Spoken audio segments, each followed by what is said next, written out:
All right, hey, so I'm going to walk you through essentially what I do to study using Anki and essentially like what Anki is. Um, it's a great workflow. Anki uses spaced repetition, which is basically a fact-based memorization approach, which is really cool in that it's proven to be like one of the most efficient ways to ingest huge quantities of information, which is really nice when you're studying something that's a lot of discrete facts, the way that biology is. A lot of like biology's frameworks and structures and processes and these bigger, more nebulous things are comprised of like little tiny facts in a way that something like, say, like math isn't. Like math is a lot about like you doing the process. So the best way to study math is by doing a lot of practice problems. Fantastic for that type of thing. In other disciplines where it's a lot of memorization and a lot of understanding complex systems, you can't really do a problem. Like we're not going to go out to dissect people, but we are able to memorize a lot of things about like, oh my God, this is how enzymes are put together. So Anki is a tool to help you do that. It's free in the web version. There's an app. The app is pretty expensive, but 100% worth it. I use it all the time. It's really wonderful. You can sync your decks back and forth from your web app to your iPhone or to your phone app. They have both iPhone and Android. Fantastic. So let me show you how it works. So I'm going to click add. I've got an empty deck here that I made for this demo. I'm going to hit add. So what you see here is essentially like this is the editing screen for making a card. So I've got a text box, I got a back text. I use a type of card a lot called closed deletion. I'll show you kind of what that is, what that looks like, and then we can walk through that. So let me minimize this bad boy and even minimize this. Or actually, I'm going to drop this into the top corner. I'm going to scooch this genetics reading guide down here. Now, these reading guides are always in docx form, so I usually export them to PDF so I can open them in Chrome just because I prefer PDF viewing a whole lot. Docx is slow. Okay, exit. Okay, sweet, beautiful, right on. Nice. Let's put this here, sure, and then Anki down here. Okay, cool. So this is usually my workflow, right? So I've got the reading guide. I typically open up by starting to read through this section. So I go, there are 3 sections to read today. So I'll read over them so I can know like where the information is. And then I want to kind of set that information into my gut because we do have a comprehensive final. I'm going to want to know this information for the future. We've got quizzes and tests throughout the week. I need to internalize all this info. How do I do that? By actually engaging with the material. So let me go back here to 12.1, and we're going to start through this information, making flashcards as we go. So what I'll do is I'll turn each point in the reading guide into a flashcard, into a little nugget of thought to memorize. So what I've got here is, okay, first thing, define the terms, give an example if applicable. So a characteristic of a living being, and that's weird, a biological organism is a measurable aspect of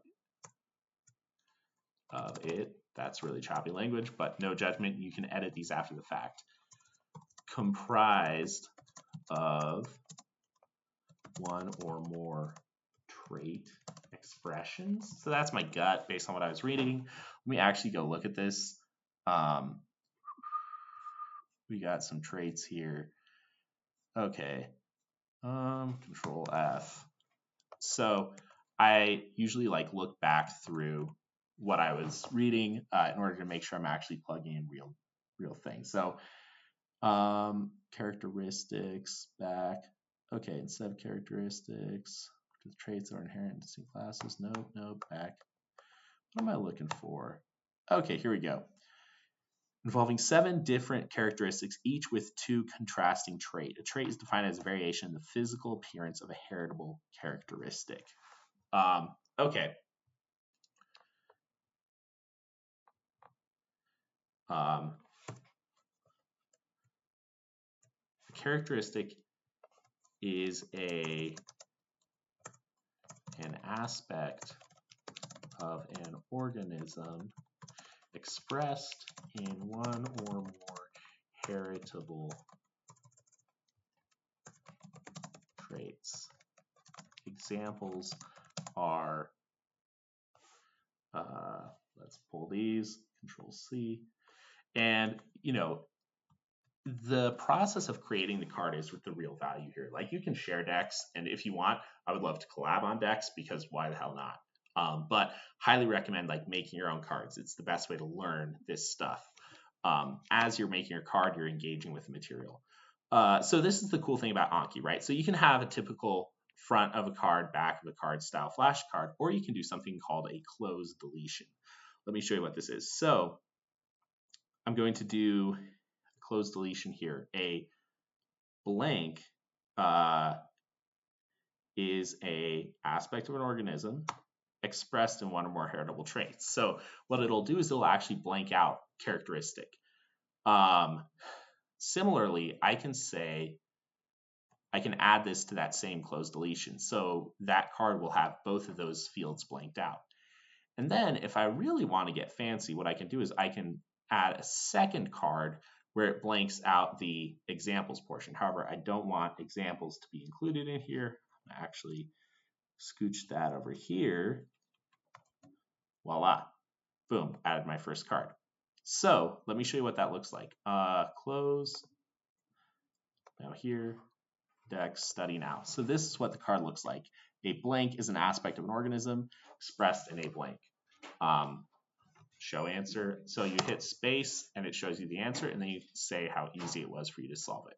So here I'm going to say that was hard because I really haven't ingested the information yet, and voila. Yeah, so that is that. That is essentially an Anki card. That is how you make a deck.